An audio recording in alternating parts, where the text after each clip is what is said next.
We're at the IAS meeting. We're here with Zeda Rosenberg. She's with IPM, International Partnership for Microbicides. We really appreciate it taking the time because you've been involved with us for so long. And not that we're old or anything. Oh, we are old, yes. But it's important to know that we've all had a history, and we've been working hard for these issues that are now showing some results. So if you could enlighten us on those. Certainly. Well, I remember 2 years ago at the last conference, I was telling you all about our rings that were in trials, and we now have the results of the phase 3 trials, and we are very heartened that the ring has been shown to be very safe, which is number one on our agenda, and then number two, that the ring does protect against HIV infection. And in fact, its overall efficacy in the trials was very modest. However, when we start looking at the data by how much the ring was actually used, then the efficacy looks much more promising. And do you have some numbers on that? Or? Well, and there was actually some data presented this week from one of the two phase 3 trials, the ASPIRE trial, run by the MTN at NIAID. And there the data, if women are near perfect users, and all these measurements have some variability around them, but near perfect users has very, very high efficacy, up in the 80s, 90s, and of course small numbers, subgroup analyses, all of the caveats of you can't pick that number and say it is the right number because you're not comparing it anymore to a matched placebo group. But I think what we can say from all of this data is that even when you look by age, slightly older women, greater than 21, which is not old by my category, but have higher than 50% protection. If you look at women who've used the ring, different levels, you see numbers in the 60s, in the 70s, in the 80s, all depending on how you measure adherence. And we have a really good tool to measure because we've got drug in a ring and we can extract the drug from the ring and see how much drug was actually released over the month. So we're not asking the women. So if you use it, it actually expels. Yes, it releases in a very predictable way. And so over a month, about 4 milligrams of the drug comes out. And so if you collect a ring and it only has 2 milligrams of drug missing, then you can say, well, that might not have been used all the time. If it's got 4 or more milligrams, it was. And if it's got 5 milligrams, if it has all of the drug left in the ring, then obviously it wasn't used. Because it doesn't come out anywhere else except in the body. That's a good way to explain it. It's not perfect, but it's a pretty good measure. It's a pretty good measure. But again, we have to know, women may have taken it out, but what if they took it out when they were menstruating and they weren't having sex?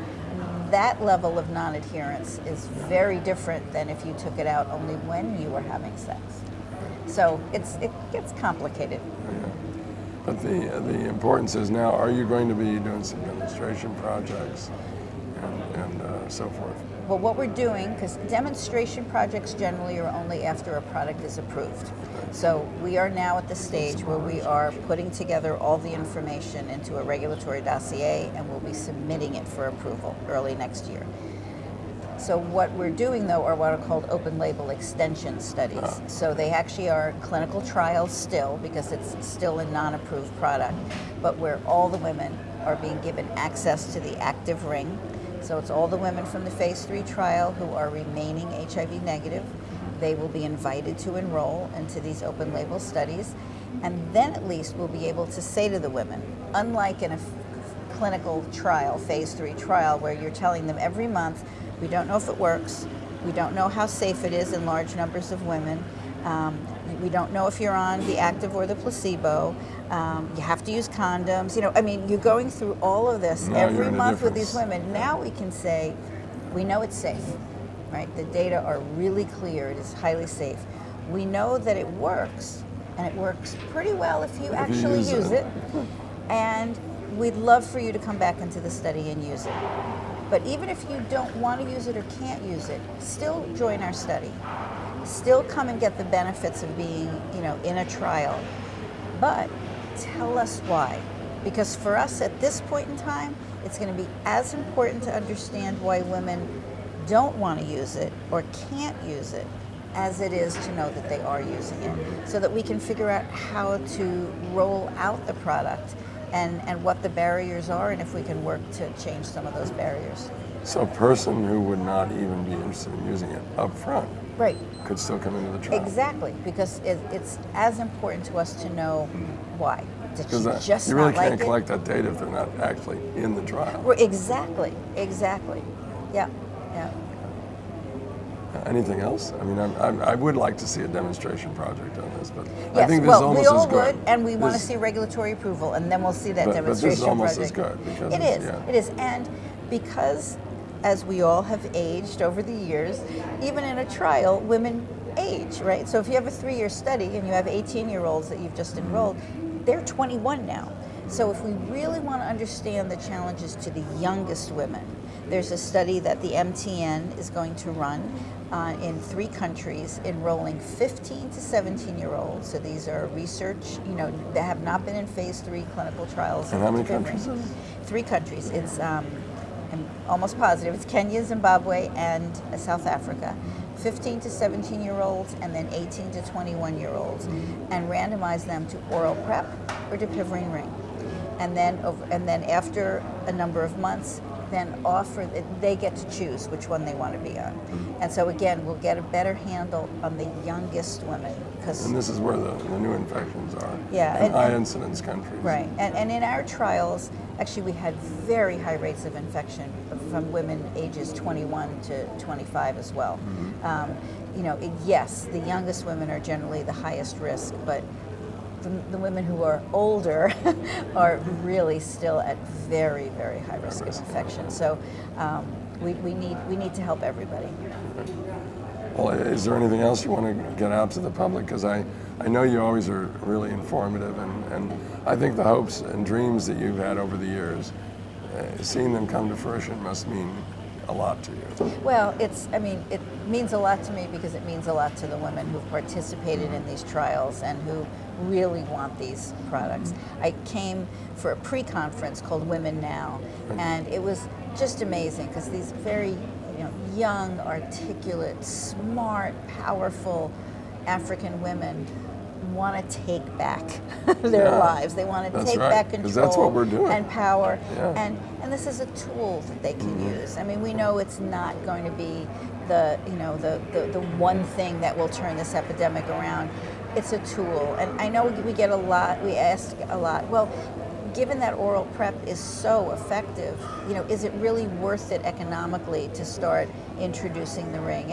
And my answer to that is we need to do everything we can to roll out oral PrEP. I think it is a phenomenal intervention. But what I would love is for a woman to be able to walk into a clinic and be assessed, and if she or her partner can use male or female condoms, they ought to be told this is the best. If she can adhere to a pill a day and hasn't gotten pregnant on oral birth control pills and lots of different things, it's hard to take a pill every day, and oral PrEP is not forgiving, very similar to contraception, birth control pills. That might not be the easiest thing if she's worried about disclosure with carrying pills. There may be reasons that it's not good for her. And it might be that a ring that you leave in place for a month at a time, that you're not carrying around, it's inside and it's discreet, that might be easier for her, especially if she's in a domestic violence situation. So, and then I'd love for her to be able to get access to an injection. If that's what she's very compliant every few months There's to getting a lot of depot shot. armamentarians, Yeah, let's use them all and let's give them choice. What are, I know this is probably not important, but it may be to the men.